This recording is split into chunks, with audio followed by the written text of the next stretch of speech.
What's going on, everybody? I want to do a quick little training slash trade recap video on futures, right? So /NQ. I did trade a lot of futures today and over traded 100%. I will be the first to admit that I over traded. Luckily, I was able to go up a pretty decent amount early off in the day that, even with the over trading and giving back a ton of profits, that I was still able to come out profitable. But the point that I kind of want to make in this video is to let you guys all know: respect your strategy, respect your risk, and respect your stop loss. So just to kind of kick off the day, I did take a trade pretty early in the morning, that 7-8 o'clock Pacific Standard Time hour.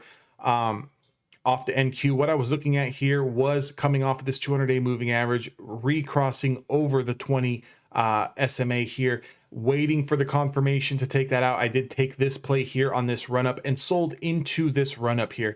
Now, especially with futures, if you guys know trading futures, these things can move around a lot. It doesn't take a lot of points or a lot of ticks, to really be profitable and come out with a good winning trade. So you don't necessarily have to hold for the whole move.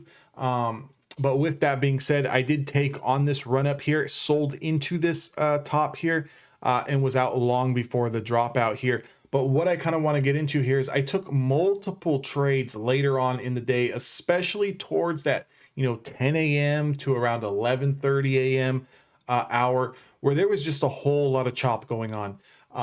And the mistake that I made was focusing too much on the current 5-minute candle. So watching that candle go green a little bit and then come back and then go red a little bit and then come back and then go green and then come back. What it did to me intraday while I was watching that was started to create my own bias within the bias, right? So what does that exactly mean? When you get fixated on, I'm just going to pick a random candle. When you get fixated on this green candle here and you see it coming up and then you see it coming down and then it closes below and then, or it wants to break below and then it closes the top, you start telling yourself, second doubting and, kind of guessing, where is this stock going versus, hey, we just closed over the 20 SMA here. If this confirms higher, I'm going to go ahead and get higher. I'm going to use a clear stop loss here. Just accept the fact that if this does close below the 20 period moving average, I'm just going to take my loss for good, bad, or better, right? When you really kind of just stick to your strategy, things are a lot less stressful. When you start getting into a play and then, it quickly goes against you, but technically you should still be remaining in the trade, but maybe you're down $80 or you're down $100 and now you're like, well, if I just cut this loss here, I'm only down $100.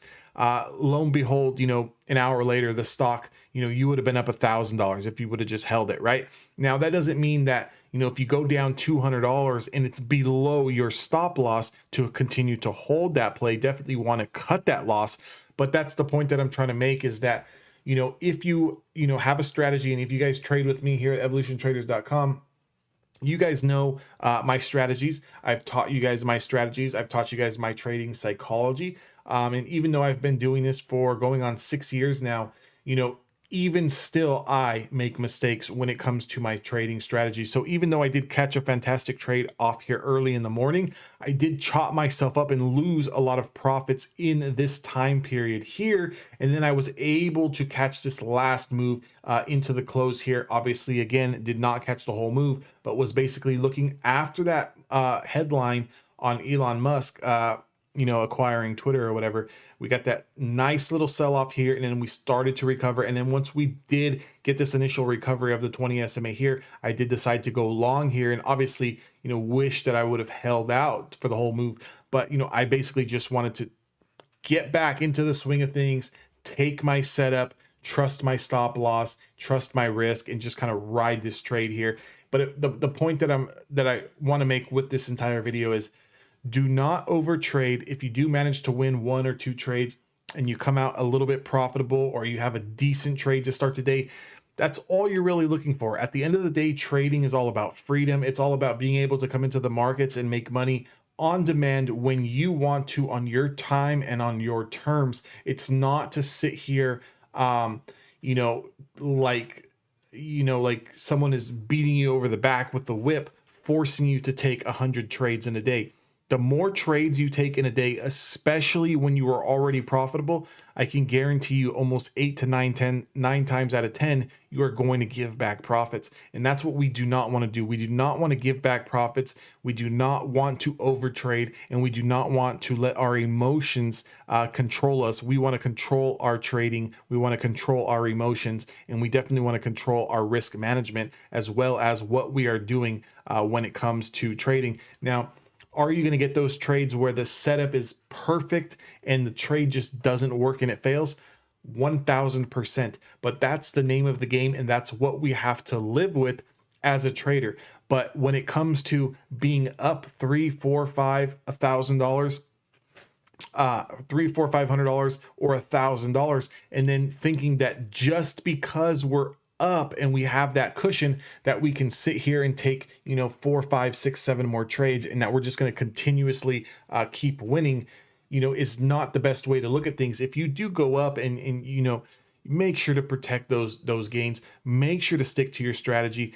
Do not start looking outside the box and saying, well, we're up on this candle, but we've been pulling back, and then maybe I'm going to short these highs here.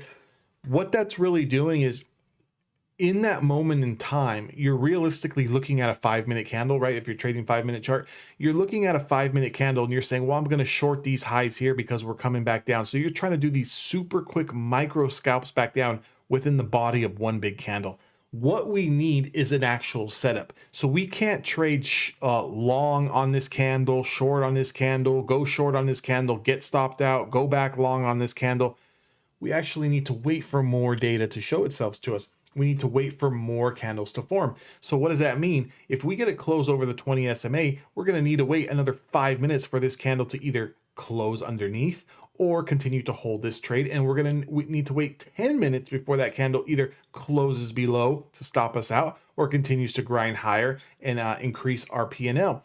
So instead of getting those inklings and those thoughts that, maybe you need to short here, maybe you need to buy here, the candle's green, the candle's red, all within one body's candle, meaning all within the same candle, maybe you need to take a deep breath, sit back, look at the bigger picture, okay? Look at the bigger picture, look at the bigger setup, and tell yourselves, I need to stay a little bit more patient, allow my trade to either work for me or allow my trade to tell me that it is time to exit the trade. I hope this helps. If you guys want to trade futures with me and the team each and every single day live, get funded, trade someone else's capital. I work with a great prop firm. We can help get you guys funded up to $150,000.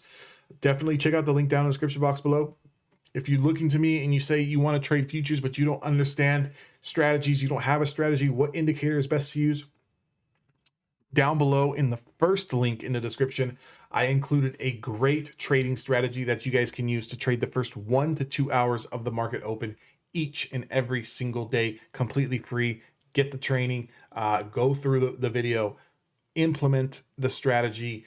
You come back, tell me if it worked for you, what didn't work, and let's go ahead and get you guys more profitable. Until next time, guys, make sure to subscribe to my YouTube channel and give me a thumbs up, and I'll see you guys all in the next one.